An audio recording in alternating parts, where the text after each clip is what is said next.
நாளைக்கான வீடியோ தாங்க வந்திருக்கு. வீடியோ வந்து சூப்பரா இருந்துச்சு அப்படின்னு தாங்க சொல்லணும். நம்ம கருமசாமி இருக்கார்ல, அவர் வந்து நம்ம கார்த்திய அடிச்சு தெறிச்சு ஓட விட்டாரு அப்படின்னு தாங்க சொல்லணும். சீனுவையும் காப்பாத்திடுறாரு. காப்பாத்திட்டு நடந்த உண்மை எல்லாமே வந்து அந்த கோயில்ல வச்சு எல்லார் முன்னாடியும் சொல்றாரு அப்படின்னு தாங்க சொல்லணும். அதுக்கடுத்து பார்த்தா மாயா, சீனு வந்து சேர்ற மாரி தான் காட்டிக்கிட்டு இருக்காங்க. அதெல்லாம் பார்க்குறக்கும் சேனலை மட்டும் மறக்காம லைக் அண்ட் சப்ஸ்கிரைப் மட்டும் பண்ணிருங்க. ஃபர்ஸ்ட் எடுத்த உடனேயுமே வந்து நம்ம கார்த்தி இருக்கார்ல, அவர் வந்து மாயா கிட்ட பேசிக்கிட்டு இருக்கிற மாரி தான் காட்டிக்கிட்டு இருக்காங்க. "ஏய் மாயா, உன் புருஷன் சாகுறத நேர்லயே நின்னு பாரு" அப்படிங்கிற மாரி சொல்றாங்க. "ஏய் கார்த்தி, வேணாம் கார்த்தி விட்டுரு" அப்படிங்கிற மாரி சொல்லிக்கிட்டு இருக்காங்க. "விடவா? இனிமே வந்து அவன காப்பாத்துறதுக்கு நீ இல்ல, ஊர்க்காரங்கள்ல ஏன் சாமியே நெனச்சாலும் வர முடியாது. ஊர்க்காரங்க எல்லாருமே வந்து கோயில்ல இருக்காங்க சரியா? உன் ஹஸ்பண்ட் சாகுறது உறுதியாயி போச்சு. நீ கண்ணு முன்னாடியே பாரு. டேய் என்னடா பார்த்துக்கிட்டு இருக்கீங்க? டக்குன்னு கொளுத்துங்கடா" அப்படிங்கிற மாரி வந்து கார்த்தி சொல்றாங்க. உடனே ரவுடிங்க எல்லாம் கொளுத்த போறாங்க நம்ம சீனுவ. அந்த இடத்துல பார்த்தா பின்னாடி இருந்து ஒரு உருவம் வருது. யார்றா அப்படின்னு பார்த்தா கருப்புசாமி தான் வராரு. கருப்புசாமி வந்து பின்னாடி ஓங்கி ஒரு ரத்து ரவுடியெல்லாம் பறந்து போய் தெறிச்சு போய் விழுகுறாங்க. உடனே கருப்புசாமி வந்து அந்த ரவுடிங்க கூட எல்லார் கூடயுமே சேர்ந்து சண்டை போட்டுக்கிட்டு இருக்கிற மாதிரி காட்டிக்கிட்டு இருக்காங்க. இந்த பக்கம் பார்த்தா நம்ம சீனு இருக்கார்ல, சீனு வந்து மயங்கி கிடக்காரு. நம்ம மாயா போய் சீனு எந்திரி எந்திரி அப்படின்னு சொல்லிட்டு தட்டி எழுப்பிக்கிட்டு இருக்காங்க. கொஞ்ச நேரம் தட்டி எழுப்புறாங்க. அதுக்கடுத்து வந்து அவருக்கு வந்து சுயநினைவு வந்துடுது. அதுக்கடுத்து வந்து எந்திரிச்சிடுறாங்க. "ஏய் நான் எப்படி இங்கே வந்தேன்?" அப்படிங்கிற மாதிரி யோசிச்சு பார்க்காங்க. பார்த்தா அவங்கள வந்து ஒரு அண்ணன் வந்து கூட்டு வந்தார்ல, அவர் பின்னாடியே வந்தது. அதுக்கடுத்து அவர் மண்டையில் அடித்தது எல்லாமே ஞாபகம் வருது. "ஏய் சீனு, உன்னை கொலை பண்ண பார்த்தான் அந்த கார்த்தி, நான் தான் வந்து உன்னை காப்பாற்றிருக்கேன்" அப்படி இப்படின்னு மாயா வந்து அங்கே என்ன நடந்துச்சோ எல்லாத்தையுமே வந்து சொல்லிக்கிட்டு இருக்க மாதிரி தான் காட்டிக்கிட்டு இருக்காங்க. "ஏய் சுமார் மாயா, நீ சொல்கிறதெல்லாம் இனிமேல் நான் நம்புற மாதிரி இல்லை. என்னோட நிலைமைக்கு காரணமே நீ தான். இப்போ இந்த சம்பவத்துக்கும் நீயா தான் இருப்ப காரணம் சரியா? அதனால் வந்து உன்னை நம்ப முடியாது" அப்படிங்கிற மாதிரி வந்து சீனு சொல்கிற மாதிரி தான் காட்டிக்கிட்டு இருக்காங்க. "ஏன் சீனு என்னை நம்ப மாட்டேங்க, ஏன் இப்படி பண்ணிக்கிட்டு இருக்க" அப்படின்னு சொல்லிட்டு அவங்க ஒரு பக்கம் பேசிக்கிட்டு இருக்காங்க. இங்கிட்டு பார்த்தா கோயிலில் வந்து தேட ஆரம்பிச்சிட்டாங்க சீனுவையும் மாயாவையும். மாயாவங்க அப்படின்னு சொல்லிட்டு எல்லாருமே தேடிக்கிட்டு இருக்காங்க. உடனே மணி வந்து சொல்கிறாரு, "மாயாவா? இப்போ தான் சீனு எங்கன்னு என்கிட்ட கேட்டா. சீனு இந்த பக்கம் தான் போனான்னு நான் சொன்னேன். பின்னாடியே மாயா தேடி போனான். கடைசியில் 2 பேரையும் காணுமா" அப்படிங்கிற மாதிரி சொல்லிக்கிட்டு இருக்காங்க.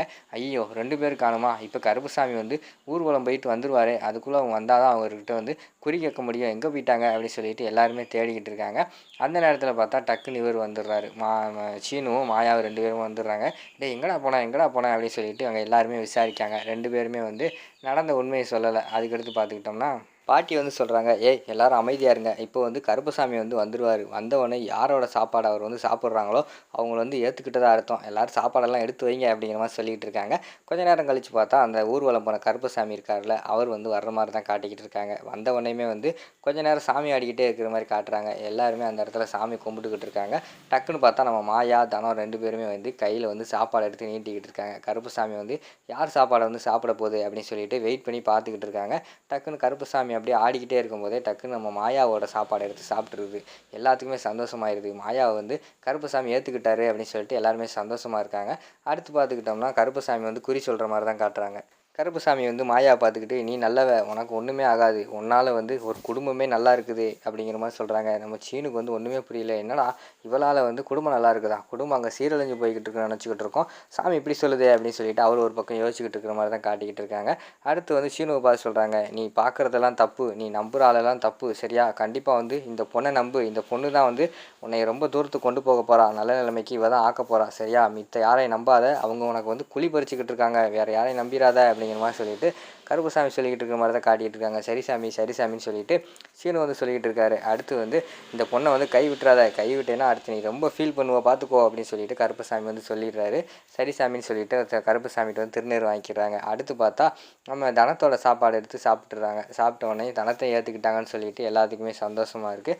அப்போ வந்து தனத்தை வந்து சொல்கிறாங்க, "இங்கே பாரு, நீ நல்லவன் நினைக்கிறதெல்லாம் நல்லவன் கிடையாது. நீ யார் யாரை கெட்டவன் நினைக்கிறியோ அவங்க தான் நல்லவங்க. இந்த பையன் நல்லவன்" அப்படிங்கிற மாதிரி சொல்லிட்டு நம்ம கதிரை பற்றி சாமி சொல்ல ஆரம்பிக்குது. "அந்த பையன் வந்து உன் வாழ்க்கையை காப்பாற்றினவன். இது உனக்கு இப்போ புரியாது. இன்னும் போக போக தான் புரியும் பாரு. இப்போ வந்து உனக்கு இந்த பையன் கெட்டவனாக தான் தெரியும். ஆனால் போக போக தான் அந்த பையனோட அருமை வந்து உனக்கு தெரிய போகுது" அப்படின்னு சொல்லிட்டு அந்த இடத்துல சாமி டான்ஸ் ஆடிக்கிட்டே சொல்லியிருக்கு. தனம் வந்து ஒன்றுமே புரியாமல் அந்த இடத்துல அப்படியே குளறுபடி பண்ணிக்கிட்டே நின்றுக்கிட்டே இருக்கிற மாதிரி காட்டுறாங்க. அதுக்கடுத்து பார்த்தா, "தம்பி நீ ஒன்றும் கவலைப்படாத. கண்டிப்பாக வந்து உன் நல்ல மனசுக்கு நல்லது தான் நடக்கும். குடும்பத்தில் எல்லாருமே உன்னை ஏற்றுக்குருவாங்க. ஏன் இந்த பொண்ணு கூட உன்னை ஏற்றுக்கிற நாள் வரும். எல்லாத்துக்குமே சாமி வந்து கண்டிப்பாக ஒரு நாள் குறித்து வச்சிருக்கு. நீ ஒன்றும் கவலைப்படாத.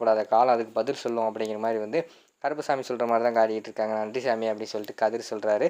சரின்னு சொல்லிட்டு குறி சொல்லி முடிச்சுட்டு அந்த கருப்புசாமி வந்து இறங்கிடுற மாதிரி தான் காட்டுறாங்க. அதோட பார்த்துட்டிங்கன்னா அந்த கருப்புசாமி சாப்டரை வந்து க்ளோஸ் பண்ணிடுறாங்க. அடுத்து பார்த்தா இங்கிட்டு வந்து நம்ம புவனேஸ்வரி இருக்காங்கல்ல, அவங்களோட கேரக்டர் வந்து மாற்றிட்டாங்க. அவங்களுக்கு பதிலாக வேறு ஒருத்தவங்க போட்டிருக்காங்க. அவங்க வந்து கார்த்தியை வந்து கன்னத்திலே அரைகிற மாதிரி தான் காட்டிக்கிட்டு இருக்காங்க. என்னடா சொன்னேன், உன்னை என்ன சொன்னேன், அந்த ஊருக்கு போய் தனத்தை கல்யாணம் பண்ணிட்டு நம்ம வீட்டுக்கு கூட்டுவான்னு சொன்னால் அதை விட்டுட்டு இப்படி சொதப்பிட்டு வந்து நின்றுக்கிட்டு இருக்கே அப்படிங்கிற மாதிரி சொல்கிறாங்க. அத்தை, நான் அதுக்கு தான் அத்தை போனேன், அவளும் சரின்னு தான் சொன்னான். ஆனால் கடைசியில் அங்கே போன பிறகு எங்கள் குடும்பம் தான் முக்கியம், அது முக்கியம்னு சொல்லிட்டு பட்டிக்காரத்தனமாக பேச ஆரம்பிச்சிட்டா அப்படிங்கிற மாதிரி சொல்லிக்கிட்டு இருக்காங்க. அந்த இடத்துக்கு வந்து ஒருத்தர் வராரு. அம்மா, நம்ம வந்து கோயில் விஷயமா எல்லாம் வந்திருக்காங்க, பேசணும் அப்படிங்கிற மாதிரி கூப்பிட்டோன்னையும், ஆமாம் தங்கச்சி, உன்ட்ட சொல்ல மறந்துட்டேன், நம்ம கோயில் திருவிழா வருதுல்ல, அதனால் வந்து பேச வந்திருக்காங்க அப்படிங்கிற மாதிரி சொன்னோன்னையும், ஆமாண்ணே, நானும் வந்து எப்படியாவது இந்த கோயில் திருவிழாவில் வச்சு அந்த ரகுராம் வந்து அவமானப்படுத்திலாம் நினச்சேன். ஆனால் கல்யாணமே நடக்கலையே, ஒன்றுமே பண்ண முடியல. இருந்தாலும் இந்த ரகுராம் வந்து இந்த திருவிழாவில் வச்சு அவமானப்படுத்தியே ஆவேன் அப்படின்னு சொல்லிட்டு அந்த இடத்துல வந்து புவனேஸ்வரி போகிற மாதிரி தான் காட்டிக்கிட்டு இருக்காங்க. அடுத்த சீனில் பார்த்துக்கிட்டோம்னா நம்ம இவங்க இருக்கார்ல மணி, எல்லாருமே வந்து குடும்பத்துலேருந்து எல்லாருமே வந்து வீட்டுக்கு, அதாவது கோயிலில் ஃபங்க்ஷன்லாம் முடிஞ்சிச்சுல, வீட்டுக்கு வர மாதிரி தான் காட்டிக்கிட்டு இருக்காங்க. ஏய் பத்மா, ஒடியா ஒடியா அப்படின்னு சொல்லிட்டு மணி கூப்பிட்றாரு. என்னங்க என்னாச்சு அப்படிங்கிற மாதிரி கேட்டுட்டு அவங்க ஓடி வர மாதிரி தான் காட்டிக்கிட்டு இருக்காங்க. என்ன பார்த்துக்கிட்டு இருக்க, எல்லாத்துக்கும் ஆரத்தி எடு அப்படிங்கிற மாதிரி சொல்லிக்கிட்டு இருக்காங்க. இருந்தாலும் நீங்கள் ரொம்ப தான் ஆடாதீங்க, எதுக்கு ஆரத்தி, கோயிலுக்கு தானே போயிட்டு வந்தீங்க, வாங்க வாங்க வீட்டுக்குள்ளே அப்படின்னு சொல்லிட்டு பத்மா வந்து வீட்டுக்குள்ளே போகிற மாதிரி தான் காட்டிக்கிட்டு இருக்காங்க. போன உடனே பார்த்தா எல்லாருமே டயர்டாக இருக்குது அப்படின்னு சொல்லிட்டு ரூமுக்குள்ளே போயிடுறாங்க. நம்ம கதிர், தனம், அதுக்கடுத்து வந்து சீனு எல்லாருமே போயிடுறாங்க. அந்த இடத்துல பார்த்துக்கிட்டோம்னா நம்ம பத்மா, அதுக்கடுத்து பார்வதி, நம்ம மணி, மாயாலாம் நின்றுட்டு இருக்கிற மாதிரி தான் காட்டிக்கிட்டு இருக்காங்க. நீங்கள் என்ன நடக்கணும்னு நினச்சி போனீங்களோ அது நடக்கலைல அப்படின்னு சொல்லிட்டு பத்மா நினைக்காங்க. நான் என்ன நடக்கணும்னு நினச்சி போனோம் அது கண்டிப்பாக நடந்துருச்சு அப்படின்னு மணி சொல்கிறாங்க. என்னங்க சொல்கிறீங்க அப்படின்னு பத்மா கேட்டோடனே, ஆமாம், நம்ம மாயா வந்து சீனு ஏற்றுக்கிட்டான்ல அப்படிங்கிற மாதிரி சொன்னோன்னே பயங்கரமான ஷாக் ஆயிடுது. என்னங்க சொல்கிறீங்க அப்படின்னு சொல்லிட்டு அவங்க ஒரு பக்கம் முழிச்சுக்கிட்டு இருக்கிற மாதிரி தான் காட்டுறாங்க. ஆமாம், கண்டிப்பாக வந்து நம்ம இவர் மாயாவை வந்து சீனு ஏற்றுக்கிட்டான். ஏன் நம்பலைன்னா அவன் நெஞ்சில் போய் பாரு, நெஞ்சில் வந்து மாயான்னு பச்சை குத்தியிருக்கான் அப்படிங்கிற மாதிரி சொல்லிகிட்டு இருக்காங்க. என்னது, மாயான்னு பச்சை குத்தியிருக்கானா அப்படின்னு சொல்லிட்டு அவங்களுக்கு பயங்கரமான ஷாக் ஆகிடுது. விறுவிறுன்னு போய் செக் பண்ணிட்டு வரேன் அப்படின்னு சொல்லிட்டு 2 பேரும் போகிறாங்க. டேய், நெஞ்சை காட்டுறா, நெஞ்சில் வந்து மாயான்னு பச்சை குத்திருக்காம்ல அப்படிங்கிற மாதிரி கேட்காங்க. அதெல்லாம் இல்லைம்மா அப்படின்னு சொல்லிட்டு சட்டையை வந்து மறைக்காரு. ஒழுங்காக காட்ட போறியா இல்லையா அப்படிங்கிற மாதிரி சொன்னோடனையும், அம்மா இல்லைம்மா இல்லைம்மா அப்படின்னு சொல்லிக்கிட்டு இருக்காரு. ஒழுங்காக காட்டுறா அப்படின்னு சொல்லிட்டு சட்டையை ஓப்பன் பண்ணி பார்க்காங்க. உள்ளே பார்த்தா அங்கே மாயான் இருக்குது. டேய், என்னடா மாயான்னு பச்சை குத்திருக்க அப்படிங்கிற மாதிரி கேட்காங்க. எனக்கு ஒன்றும் தெரியாது, அப்பாவும் பாட்டியும் தான் ஏதோ எனக்கு இது பண்ணி பச்சை குத்திட்டாங்க அப்படிங்கிற மாதிரி சொல்கிறாங்க. டேய், நடிக்காதடா நீ அப்படிங்கிற மாதிரி சொல்லிகிட்டு இருக்காங்க. அம்மா இதாம்மா உண்மை அப்படிங்கிற மாதிரி சொன்னோடனையும் உடனே பத்மா வந்து மணியை திட்டுறாங்க. எங்க இதெல்லாம் இதெல்லாம் நீங்கள் பார்த்த வேலை தானே அப்படிங்கிற மாதிரி சொன்னோடனே, பத்மா இன்னும் நீ முட்டாள்தனமாகவே இருக்கே, என்ன சொன்னாலும் நம்பிக்கிட்டு இருக்க, என்ன பண்ணுறது அப்படின்னு சொல்லிட்டு மாயாவும் மணி அந்த இடத்துல இருந்து போகிற மாதிரி தான் காட்டிக்கிட்டு இருக்காங்க. என்னடா அது இப்படி ஆகி போச்சுன்னு சொல்லிட்டு பத்மா பாரதியும் ஒரு பக்கம் முழிச்சுக்கிட்டு இருக்காங்க. அங்கிட்டு பார்த்தா நம்ம ரகுராம் வந்து சாப்பிட வராரு.